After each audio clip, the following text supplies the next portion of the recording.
Hi hello ನಮಸ್ಕಾರ ಎಲ್ಲರಿಗೂ. ಇಂದಿನ ಈ ಸಂಚಿಕೆಗೆ ಪ್ರೀತಿಯ ಸುಸ್ವಾಗತ. ಎಲ್ಲರಿಗೂ ವೆಲ್ಕಮ್. ಇಂದಿನ ಈ ಸಂಚಿಕೆಯಲ್ಲಿ GPSTR 2019 ಪ್ರಶ್ನೆ ಪತ್ರಿಕೆ ಸಾಮಾನ್ಯ ಜ್ಞಾನಕ್ಕೆ ಸಂಬಂಧಿಸಿದಂಥ ಪ್ರಶ್ನೆಗಳನ್ನು ನಾವು ನೋಡ್ತಾ ಹೋಗೋಣ. ಮುಂಬರುವ ಈ GPSTR ಶಾಲಾ ಶಿಕ್ಷಕರ ನೇಮಕಾತಿಗೆ ಇದು ಉಪಯೋಗ ಆಗ್ತತಿ. ಹಾಗೆ ಈ ಕ್ವಶನ್ ಪೇಪರ್ ಮಾಡಲಿ ಯಾವ ಥರ ಇರುತ್ತೆ ಅನ್ನೋದು ಕೂಡ ನಿಮಗೆ ಗೊತ್ತಾಗ್ತತಿ. ಬನ್ನಿ, ಮೊದಲನೇ ಪ್ರಶ್ನೆ ಶುರು ಮಾಡೋಕ್ಕಿಂತ ಮುಂಚೆನೇ ಯಾರು ನಮ್ಮ ಚಾನಲನ್ನು ಸಬ್ಸ್ಕ್ರೈಬ್ ಮಾಡಿಲ್ವೋ ಸಬ್ಸ್ಕ್ರೈಬ್ ಮಾಡಿ. ಇದೇ ರೀತಿ ಮುಂದಿನ ದಿನಗಳಲ್ಲಿ ಎಲ್ಲ ಇಲಾಖೆಗೂ ಸಂಬಂಧಪಟ್ಟಂತಹ ಪ್ರಶ್ನೆ ಪತ್ರಿಕೆಗಳನ್ನು ಮತ್ತು ಟಾಪಿಕ್ಗಳನ್ನು ಬಿಡಿಸ್ತಾ ಹೋಗೋಣ. ಬನ್ನಿ, ಮೊದಲನೇ ಪ್ರಶ್ನೆ, ಕರ್ನಾಟಕದಲ್ಲಿ ನೀನಾಸಂ ಇರುವ ಸ್ಥಳ. ಬನ್ನಿ, ಇದ್ರ ಬಗ್ಗೆ ವಿವರವಾಗಿ ತಿಳ್ಕೊಳ್ಳೋಣ. ನೀನಾಸಂ ಅನ್ನುವುದು ಏನು, ಅದರ ಫುಲ್ ಫಾರ್ಮ್ ಏನು, ಇದು ಎಲ್ಲಿ ಕಂಡು ಬರ್ತತಿ, ಯಾವ ಜಿಲ್ಲೆ ಯಾವ ತಾಲೂಕಿನಲ್ಲಿ ಕಂಡು ಬರ್ತತಿ, ಇದು ಯಾವುದಕ್ಕೆ ಸಂಬಂಧಪಟ್ಟತೆ ಅಂತೇಳಿ ತಿಳ್ಕೊಳ್ಳೋಣ. ನೀನಾಸಂ ಇರುವ ಸ್ಥಳ ಇದು ಶಿವಮೊಗ್ಗ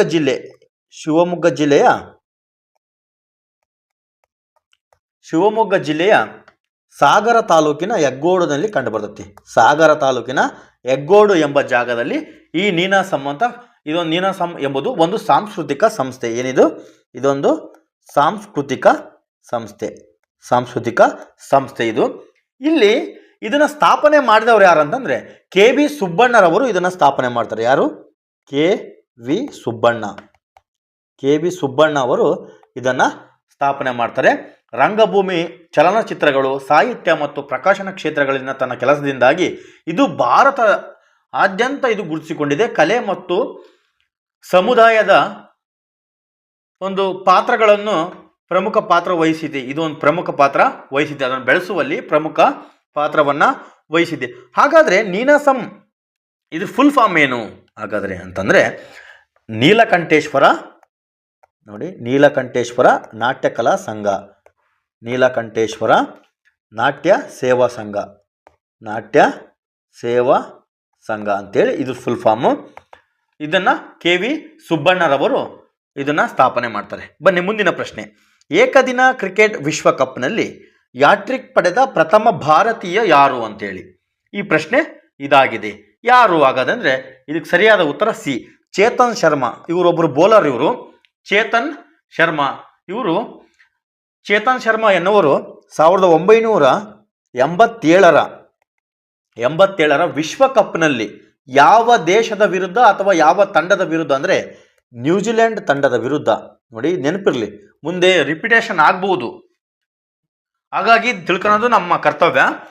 ಚೇತನ್ ಶರ್ಮಾ ಎಂಬುವವರು 1987ರಲ್ಲಿ ನ್ಯೂಜಿಲೆಂಡ್ ವಿರುದ್ಧ ವಿಶ್ವಕಪ್ನಲ್ಲಿ ಹ್ಯಾಟ್ರಿಕ್ ಅನ್ನು ತೆಗೆದ ಪ್ರಥಮ ಭಾರತೀಯ ಅಂತೇಳಿ ಇವರು ಗುರುತಿಸಿಕೊಂಡಿದ್ದಾರೆ. ಬನ್ನಿ, ಮುಂದಿನ ಪ್ರಶ್ನೆ, of the I sing a letter to my daughters ಪುಸ್ತಕದ ಕರ್ತೃ ಯಾರು ಅಂತೇಳಿ ಈ ಪ್ರಶ್ನೆನ ಕೇಳಿದರೆ ಮೂರನೇ ಪ್ರಶ್ನೆಗೆ ಸರಿಯಾದ ಉತ್ತರ ಬಾರಾಕ್ ಒಬಾಮಾ ಅವರು ಈ ಪುಸ್ತಕದ ಕರ್ತೃ, ಈ ಪುಸ್ತಕವನ್ನು ಬರೆದವರಾಗಿದ್ದಾರೆ.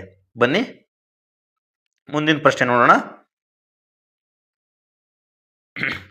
ಥಾಯ್ಲೆಂಡ್ನ ಕರೆನ್ಸಿ ಅಂತೇಳಿ ಪ್ರಶ್ನೆ ಆಗಿದೆ. ಥಾಯ್ಲೆಂಡ್ನ ಕರೆನ್ಸಿ ಯಾವುದು ಅಂತೇಳಿ ಪ್ರಶ್ನೆ ಕೇಳಲಾಗಿದೆ. ಸರಿಯಾದ ಉತ್ತರ ಇದು ಬಾತ್. ನೋಡಿ, ಸರಿಯಾಗಿ ಇದಕ್ಕೆ ಸರಿಯಾದ ಹೇಳೋದಾದ್ರೆ ಥಾಯ್ಲೆಂಡ್ನ ಕರೆನ್ಸಿ ಥಾಯ್ ಬಹುತ್ ಅಥವಾ ಬಾತ್ ಅಂತಾನು ಕರೀತಾರೆ. ಥಾಯ್ಲೆಂಡ್ನ ಅಧಿಕೃತ ಕರೆನ್ಸಿ ಇದಾಗಿದೆ. ಮುಂದಿನ ಪ್ರಶ್ನೆ, ಅಂತಾರಾಷ್ಟ್ರೀಯ ಮಾತೃಭಾಷಾ ದಿನವನ್ನು ಆಚರಿಸುವ ದಿನ ಯಾವುದು ಅಂತೇಳಿ ಕೇಳಿದರೆ ಇದರ ಹಿನ್ನೆಲೆ ಕೂಡ ನಾವು ನೋಡೋಣ. ಅಂತಾರಾಷ್ಟ್ರೀಯ ಮಾತೃಭಾಷಾ ದಿನವನ್ನು ಪ್ರತಿ ವರ್ಷ ಫೆಬ್ರವರಿ 21ರಂದು ನಾವು ಆಚರಣೆ ಮಾಡ್ತೀವಿ. ಯಾವತ್ತು? ಫೆಬ್ರವರಿ 21 ವಿಶ್ವಾದ್ಯಂತ ನಾವು ಆಚರಣೆ ಮಾಡ್ತೀವಿ. ಇದು ಭಾಷಾ ಮತ್ತು ಸಾಂಸ್ಕೃತಿಕ ವೈವಿಧ್ಯತೆ, ಬಹುಭಾಷಾ ಜಾಗೃತಿಯನ್ನು ಉತ್ತೇಜಿಸಲು ಮತ್ತು ಭಾಷೆಗಳ ಅಳಿವಿನಂಚಿನ ಬಗ್ಗೆ ಇದು ಜಾಗೃತಿಯನ್ನು ಮೂಡಿಸುವ ಸಲುವಾಗಿ ಇದನ್ನು ಮೀಸಲಿಡಲಾಗಿದೆ. 1999ರಿಂದ ಘೋಷಣೆ ಆಗಿತ್ತು. ಯಾವಾಗಿಂದ? 1999ರಿಂದ ಇದನ್ನು ಘೋಷಣೆ ಆಗಿತ್ತು. ಹಾಗಾದರೆ ಇತಿಹಾಸದ ಹಿನ್ನೆಲೆ ಏನು ಇದಕ್ಕೆ? ಇದನ್ನು ಆಚರಣೆ ಮಾಡೋಕ್ಕೆ ಕಾರಣ ಏನು? ಇದರ ಹುಟ್ಟು ಏನಂದರೆ ಬಾಂಗ್ಲಾದೇಶದಲ್ಲಿ ಅಂದಿನ ಪೂರ್ವ ಪಾಕಿಸ್ತಾನ ಇತ್ತಲ್ಲ, ಅಲ್ಲಿ ಬಾಂಗ್ಲಾದೇಶದಲ್ಲಿ 1952ರಲ್ಲಿ ಬಂಗಾಳಿ ಭಾಷೆಗೆ ಅಧಿಕೃತ ಸ್ಥಾನಮಾನಕ್ಕಾಗಿ ವಿದ್ಯಾರ್ಥಿಗಳು ನಡೆಸಿದ ಹೋರಾಟ ಮತ್ತು ಹುತಾತ್ಮರ ನೆನಪಿಗಾಗಿ ಈ ದಿನವನ್ನು ಆಚರಿಸ್ತಾರೆ. ಏನು, ಅಂದಿನ ದಿನದಲ್ಲಿ ಬಂಗಾಳಿ ಭಾಷೆಗೆ ಅಧಿಕೃತ ಸ್ಥಾನಮಾನವನ್ನು ನೀಡಬೇಕು ಅಂತೇಳಿ ವಿದ್ಯಾರ್ಥಿಗಳು ಒಂದು ಹೋರಾಟ ನಡೆಸ್ತಾರೆ. ಅದರಲ್ಲಿ ಹುತಾತ್ಮರಾಗ್ತಾರೆ. ಆ ನೆನಪಿಗಾಗಿ ನಾವು ಅಂತಾರಾಷ್ಟ್ರೀಯ ಮಾತೃಭಾಷೆ ದಿನವನ್ನಾಗಿ ಫೆಬ್ರವರಿ 21ರಂದು ಆಚರಣೆ ಮಾಡ್ತೀವಿ. ಬನ್ನಿ ಮುಂದಿನ ಪ್ರಶ್ನೆ. ಸೀತಾಂಶು ಯಶಶ್ಚಂದ್ರ ಒಬ್ಬ ಪ್ರಸಿದ್ಧಿ. ಯಾರು ಇವರು? ಒಬ್ಬ ಪ್ರಸಿದ್ಧಿ ಏನು ಇವರು? ಕವಿನಾ, ಏನು ಗೂಗಲ್ ಮುಖ್ಯಸ್ಥನೋ, ಸಿನಿಮಾ ನಟರೋ, ಏನು ಗಾಲ್ಫ್ ಆಟಗಾರರು ಅಂತೇಳಿ 6ನೇ ಪ್ರಶ್ನೆನ ಕೇಳಲಾಗಿದೆ. 6ನೇ ಪ್ರಶ್ನೆಗೆ ಸರಿಯಾದ ಉತ್ತರ ಆಯ್ಕೆ ಎ, ಇವರು ಒಬ್ಬ ಕವಿ. ಸೀತಾಂಶು ಯಶಶ್ಚಂದ್ರ ಮೆಹ್ತಾ ಅಂತ ಇವ್ರ ಹೆಸರು. ಇವರು ಗುಜರಾತ್ನ ಒಬ್ಬ ಭಾರತೀಯ, ಇವರು ಗುಜರಾತ್ನವರು, ಗುಜರಾತ್ನ ಒಬ್ಬ ಭಾರತೀಯ ಗುಜರಾತಿ ಭಾಷೆಯ ಕವಿ, ಗುಜರಾತಿ ಭಾಷೆಯ ಕವಿ, ನಾಟಕಕಾರ, ಅನುವಾದಕರು ಇವರು. ಇದು ನಿಮ್ಗೆ ಅರ್ಥ ಆಯ್ತು ಅನ್ಕೊಂತೀನಿ. ಮುಂದಿನ ಪ್ರಶ್ನೆ 7ನೇ ಪ್ರಶ್ನೆ. ಕನ್ವರ್ಜೇಷನ್ ವಿತ್ ಮೈ ಸೆಲ್ಫ್ ಪುಸ್ತಕವನ್ನು ಬರೆದವರು ಯಾರು ಅಂತೇಳಿ 7ನೇ ಪ್ರಶ್ನೆನ ಕೇಳಿದರೆ 7ನೇ ಪ್ರಶ್ನೆಗೆ ಸರಿಯಾದ ಉತ್ತರ ನೆಲ್ಸನ್ ಮಂಡೇಲಾ. ನೋಡ್ರಿ, ಕನ್ವರ್ಜೇಷನ್ ವಿತ್ ಮೈ ಸೆಲ್ಫ್ ಪುಸ್ತಕವನ್ನು ಬರೆದವರು ನೆಲ್ಸನ್ ಮಂಡೇಲರವರು ಆಗಿರುತ್ತಾರೆ. ಇದಕ್ಕೆ ಸರಿಯಾದ ಉತ್ತರ. ಮುಂದಿನ ಪ್ರಶ್ನೆ. ಪ್ರಸ್ತುತ ಭಾರತೀಯ ಕ್ರಿಕೆಟ್ ತಂಡದ ಕೋಚ್ ಅಂತ ಕೇಳಿದ್ದಾರೆ. ಇದು ಪ್ರಸ್ತುತ ಅಂತ ಕೇಳಿದ್ದಾರೆ, ಆದರೂ ನಾವು ನೋಡೋಣ ಇದಕ್ಕೆ ಇವಾಗ ಯಾರಿದ್ದಾರೆ ಅಂತೇಳಿ. ಇವಾಗ ಯಾರಿದ್ದಾರೆ ಅಂದರೆ ಅಮೋಲ್ ಮಜುಮ್ದಾರ್. ನೋಡಿ, ಇವಾಗ ಯಾರಿದ್ದಾರೆ? ಅಮೋಲ್ ಮಜುಮ್ದಾರ್ ಅವರು ಪ್ರಸ್ತುತ ಮಹಿಳಾ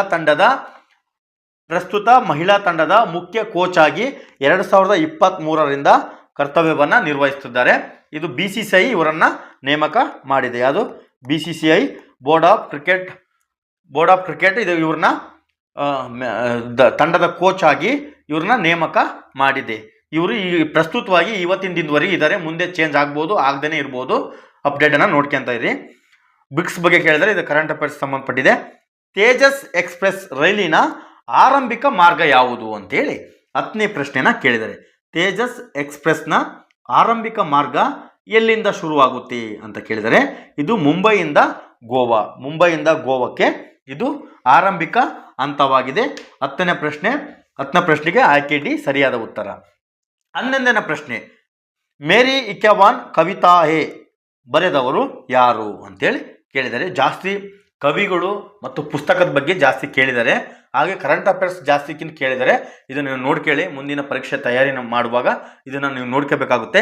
ಇಲ್ಲಿ ಏನು ನಾವು ಇಷ್ಟೊತ್ತಕನ ಏನು ಈ ಪ್ರಶ್ನೆ ಪತ್ರಿಕೆ ನೋಡಿದ್ವಿ, ಒಂದು ಕರೆಂಟ್ ಅಫೇರ್ಸ್ ಜಾಸ್ತಿ ನೋಡಿದ್ವಿ, ಬಿಟ್ಟರೆ ಕವಿ, ಕರ್ತೃ, ಪುಸ್ತಕದ ಬಗ್ಗೆ ಕೇಳಿದರೆ ಇತ್ತೀಚಿನ ದಿನಗಳಲ್ಲಿ ಆ ಎಕ್ಸಾಮ್ ನಡೆದಂಥ ವರ್ಷದಲ್ಲಿ ಏನು ಫೇಮಸ್ ಆಗಿರ್ತದೋ ಆ ಫೇಮಸ್ ಕವಿಗಳು ಮತ್ತು ಕೃತಿಗಳು, ಪುಸ್ತಕಗಳು, ಕರೆಂಟ್ ಅಫೇರ್ಸ್ ಮತ್ತು ಯಾವ ಸ್ಪೋರ್ಟ್ಸು, ಕೋಚು ಇದನ್ನು ನೀವು ನೋಡ್ಕೋಬೇಕಾಗುತ್ತೆ. 11ನೇ ಪ್ರಶ್ನೆಗೆ ಸರಿಯಾದ ಉತ್ತರ ಆಯ್ಕೆ ಸಿ, ಅಟಲ್ ಬಿಹಾರಿ ವಾಜಪೇಯಿ ಅವರು ಬರೆದಿದ್ದಾರೆ ಇದನ್ನು. ಮುಂದಿನ ಪ್ರಶ್ನೆ. WHO ವರ್ಲ್ಡ್ ಹೆಲ್ತ್ ಆರ್ಗನೈಸೇಷನ್ ಇದ್ರ ಫುಲ್ ಫಾರ್ಮು ವರದಿಯ ಪ್ರಕಾರ ಪ್ರಪಂಚದ ಅತ್ಯಂತ ಮಾಲಿನ್ಯ ಮಹಾನಗರ ಯಾವುದು ಅಂತೇಳಿ ಕೇಳಿದರು. ಇದು 2019ರಲ್ಲಿ ನಡೆದಂಥ ಪ್ರಶ್ನೆ ಪತ್ರಿಕೆ ಆಗಿರೋದ್ರಿಂದ ಇದನ್ನ ನಾವು ಅಪ್ಡೇಟ್ ಮಾಡ್ಕೊಳ್ಳೋಣ. ಇತ್ತೀಚಿನ ದಿನಗಳಲ್ಲಿ 2025ರಲ್ಲಿ ಗಾಜಿಯಾಬಾದ್ ಅತ್ಯಂತ ಕಲುಷಿತ ನಗರವಾಗಿತ್ತು.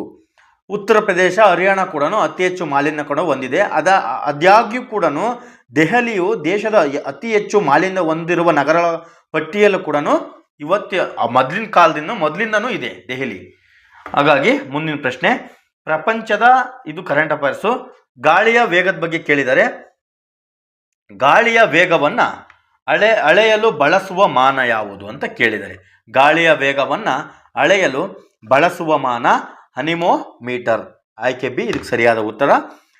ಗಾಳಿಯ ವೇಗವನ್ನು ಅಳೆಯಲು ಮುಖ್ಯ ಸಾಧನವನ್ನು ಅನಿಮೋಮೀಟರ್ ಅಂತ ಕರೀತಾರೆ. ಇದು ಗಾಳಿಯ ವೇಗ, ಗಾಳಿಯ ಒತ್ತಡವನ್ನು ಅಳೆಯಲಾಕತಿ. ಮುಂದಿನ ಪ್ರಶ್ನೆ. ಹಸಿರು ಹೊನ್ನು. ನೋಡಿ, ಹಸಿರು ಹೊನ್ನು ಎಂಬ ಪುಸ್ತಕ ಬರೆದವರು ಯಾರು? ಹಸಿರು ಹೊನ್ನು ಎಂಬ ಪುಸ್ತಕ ಬರೆದವರು BGL ಸ್ವಾಮಿ. ಇದಕ್ಕೆ ಸರಿಯಾದ ಉತ್ತರ BGL ಸ್ವಾಮಿ ಅವರು ಸಸ್ಯಶಾಸ್ತ್ರೀಯ ಆತ್ಮಚರಿತ್ರೆ ಕಾದಂಬರಿ. ಈ ಪುಸ್ತಕವು ಅವರಿಗೆ ಭಾರತ ಸರ್ಕಾರ ನೀಡುವ, ನೋಡ್ರಿ, ಈ ಪುಸ್ತಕ ಅವರಿಗೆ ಭಾರತ ಸರ್ಕಾರ ನೀಡುವ ಕೇಂದ್ರ ಸಾಹಿತ್ಯ ಅಕಾಡೆಮಿ ಪ್ರಶಸ್ತಿಯನ್ನು ತಂದು ಕೊಡ್ತತಿ. ಹಾಗಾಗಿ ಪರಿಣಾಮವಾಗಿ ಗುಂಡಪ್ಪ ಮತ್ತು ಸ್ವಾಮಿ ಈ ಪ್ರಶಸ್ತಿಯನ್ನು ಗೆದ್ದ ಮೊದಲ ತಂದೆ ಮಗ ಯಾರು? ಡಿ.ವಿ. ಗುಂಡಪ್ಪ ಮತ್ತು ಇವರು BGL ಸ್ವಾಮಿ ಅವರು ಕೇಂದ್ರ ಸಾಹಿತ್ಯ ಅಕಾಡೆಮಿ ಪ್ರಶಸ್ತಿಯನ್ನು ಪಡೆದ ಮೊದಲ ತಂದೆ ಮತ್ತು ಮಗ ಇವರು ಜೋಡಿ ಆಗ್ತಾರೆ ಇವರು. ಇದು ಕನ್ನಡ ಭಾಷೆಯದ್ದು. ಮುಂದಿನ ಪ್ರಶ್ನೆ, ಕೇರಳದ ಶಾಸ್ತ್ರೀಯ ನೃತ್ಯ ಯಾವುದಂತ ಕೇಳಿದ್ದಾರೆ. ಕೇರಳದ ಶಾಸ್ತ್ರೀಯ ನೃತ್ಯ ಕಥಕ್ಕಳಿ ಮತ್ತು ಮೋಹಿನಿ ಅಟ್ಟಂ. ನೋಡಿ, ಆಯ್ಕೆಯಲ್ಲಿ ಮೋಹಿನಿ ಅಟ್ಟಂ ಇದೆ, ಇದ್ರ ಜೊತೆ ಕಥಕ್ಕಳಿ ಕೂಡ ಇದು ಕೇರಳದ ಪ್ರಮುಖ ಶಾಸ್ತ್ರೀಯ ನೃತ್ಯ ಆಗಿದೆ. ಬಿಹು ಇದು ಅಸ್ಸಾಂ ರಾಜ್ಯದ್ದು. ಹಾಗಾಗಿ ನೋಡ್ಕೊಳ್ಳಿ ಸರಿಯಾಗಿ. ಹೋಮಿಯೋಪತಿಯ ಪಿತಾಮಹ ಅಂತ ಕೇಳಿದರೆ ಹೋಮಿಯೋಪತಿ ನೋಡಿ 11ನೇ ಪ್ರಶ್ನೆ ಹೋಮಿಯೋಪತಿ ನಿಮಗೆ ಅರ್ಥ ಆಯ್ತು ಅನ್ಕೊಂತೀನಿ. ಹೋಮಿಯೋಪತಿಯ ಪಿತಾಮಹ ಯಾರು ಅಂತ ಕೇಳಿದರೆ ಸ್ಯಾಮ್ಯುಯಲ್ ಆನಿಮಾನ್. ಇದು ಸರಿಯಾದ ಉತ್ತರ. ಸ್ಯಾಮ್ಯುಯಲ್ ಆನಿಮಾನ್ ಇವರು ಹೋಮಿಯೋಪತಿಯ ಪಿತಾಮಹರಾಗಿದ್ದಾರೆ. ಬನ್ನಿ ಮುಂದಿನ ಪ್ರಶ್ನೆ, ಮಿಡಲ್ ಮಾರ್ಚ್ ಎಂಬ ಕಾದಂಬರಿಯ ಕರ್ತೃ ಯಾರು? ಮಿಡಲ್ ಮಾರ್ಚ್ ಎಂಬ ಕಾದಂಬರಿಯ ಕರ್ತೃ ಯಾರು ಅಂತಂದ್ರೆ ಜಾರ್ಜ್ ಇಲಿಯಟ್ ಈ ಕಾದಂಬರಿಯ ಕರ್ತೃ ಆಗಿದ್ದಾರೆ. ಗೋವಾ ರಾಜ್ಯದ ಅಧಿಕೃತ ಭಾಷೆ ಯಾವುದು ಅಂತೇಳಿ ಕೇಳಿದ್ದಾರೆ. ಗೋವಾ ರಾಜ್ಯದ ಅಧಿಕೃತ ಭಾಷೆ ಯಾವುದು ಅಂತೇಳಿ 13ನೇ ಪ್ರಶ್ನೆ ಆಗಿದೆ. ಕೊಂಕಣಿ ಭಾಷೆಯು ಗೋವಾ ರಾಜ್ಯದ ಅಧಿಕೃತ ಭಾಷೆಯಾಗಿದೆ.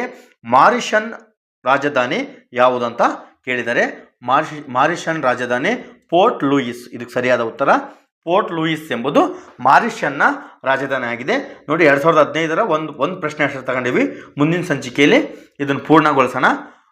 1ನೇ ಪ್ರಶ್ನೆ, ಏನು ಪಾನ್ ಇದರ ವಿಸ್ತೃತ ರೂಪ ಏನು ಅಂತ ಕೇಳಿದರೆ ಇದು ಪರ್ಮನೆಂಟ್ ಅಕೌಂಟ್ ನಂಬರ್. ಇದಕ್ಕೆ ಸರಿಯಾದ ಉತ್ತರ ಪರ್ಮನೆಂಟ್ ಅಕೌಂಟ್ ನಂಬರ್. ಮುಂದಿನ ದಿನಗಳಲ್ಲಿ ಇದೇ ರೀತಿಯಾಗಿ ಎಲ್ಲ ವಿಷಯಗಳನ್ನು ನೋಡ್ತಾ ಹೋಗೋಣ. ಆಗ ನಡೆದಂತಹ ಹಳೆ ಪ್ರಶ್ನೆ ಪತ್ರಿಕೆ ಕೂಡ ನಾವು ಬಿಡಿಸ್ತಾ ಹೋಗೋಣ. ಎಲ್ಲರಿಗೂ ನಮಸ್ಕಾರ, ಧನ್ಯವಾದಗಳು.